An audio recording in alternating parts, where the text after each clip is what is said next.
यह साल 1999 की बात है, जब रोहित कुशवाहा जी अपने गांव से दूर दिल्ली बसंत कुंज नौकरी की तलाश में आए थे।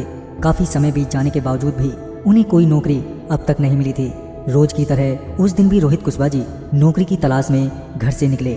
दिन भर के लंबे भाग दौड़ के बावजूद उन्हें आज भी हमेशा की तरह निराशा ही मिली और वह तकरीबन 8 साढ़े 8 बजे थक कर घर लौट रहे थे कि रास्ते में उन्हें एक आदमी मिला जो बड़ा हट्टा कट्टा लग रहा था।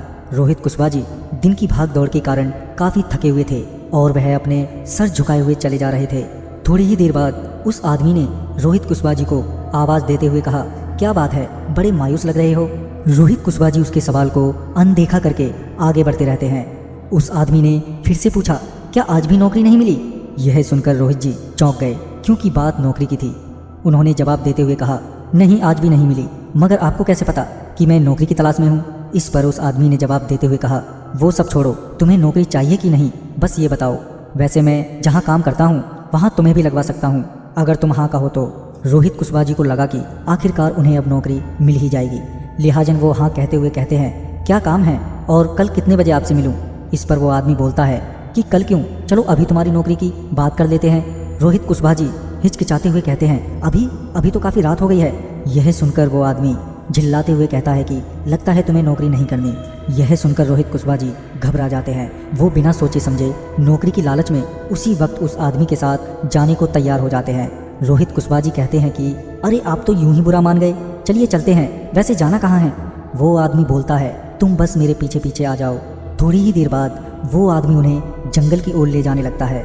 ये देखकर रोहित कुशवाहा जी उससे पूछते हैं, अरे हम जंगल की ओर क्यों जा रहे हैं। इस पर वो आदमी जवाब देते हुए बोलता है, ये शॉर्टकट रास्ता है, तुम बस मेरे पीछे चलते रहो। कुछ ही देर बाद वह दोनों जंगल के काफ़ी भीतर पहुंच जाते हैं। रोहित कुशवाहा जी अब थोड़े चिंतित होने लगे थे कि कहीं उन्होंने कोई गलती तो नहीं कर दी इस आदमी के साथ आके। थोड़ी ही देर बाद वो आदमी बोला, तुम यहाँ बैठ जाओ। अंधेरा होने के कारण कुछ साफ साफ नहीं दिखाई दे रहा था।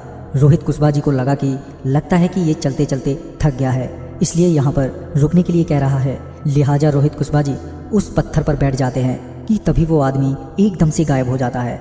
यह देखकर रोहित कुशवाहा जी बहुत बुरी तरह घबरा जाते हैं। फिर उनकी नज़र पास ही बने कब्रों पर पड़ती है। तभी उन्हें एहसास होता है कि वो जाने अनजाने में कब्रिस्तान पहुंच गए हैं कि तभी वो आदमी पीछे से आवाज़ लगाते हुए कहता है कि तूने मुझे नहीं पहचाना। फिर जो नज़ारा रोहित कुशवाहा जी देखते हैं उसे देखकर उनकी जान ही निकल जाती है। वो आदमी नहीं बल्कि एक शैतान था। उसके पांव उल्टे थे, साथ ही अब वो हवा में उड़ रहा था और बहुत ज़ोर ज़ोर से हंस रहा था। अब वो शैतान कुशवाहा जी से कहता है, अब तू नहीं बचेगा। और इतने में ही वो रोहित कुशवाहा जी का गर्दन दबोच लेता है। रोहित कुशवाहा जी छटपटाने लगते हैं। वो पूरी ताकत से उस शैतान से अपनी गर्दन छुड़ाने की कोशिश करते हैं, मगर वो छुड़ा नहीं पाते कि तभी उनके मुंह से बहुत तेज आवाज़ निकलती है, जहर पीर बाबा मुझे बचाओ। इतने में ही जहर पीर बाबा वहाँ पर प्रकट हो जाते हैं, जो एक घोड़े पर सवार थे और उनके हाथ में एक चाबुक भी था। कि फिर जहर पीर बाबा उस शैतान को अपने चाबुक से मारते हुए अपने साथ ले जाते हैं। इसके बाद रोहित कुशवाहा जी ने जहर पीर बाबा को बहुत बहुत धन्यवाद दिया और उस रोज़ वो सही सलामत अपने घर आ जाते हैं। तो दोस्तों इस वीडियो में बस इतना ही।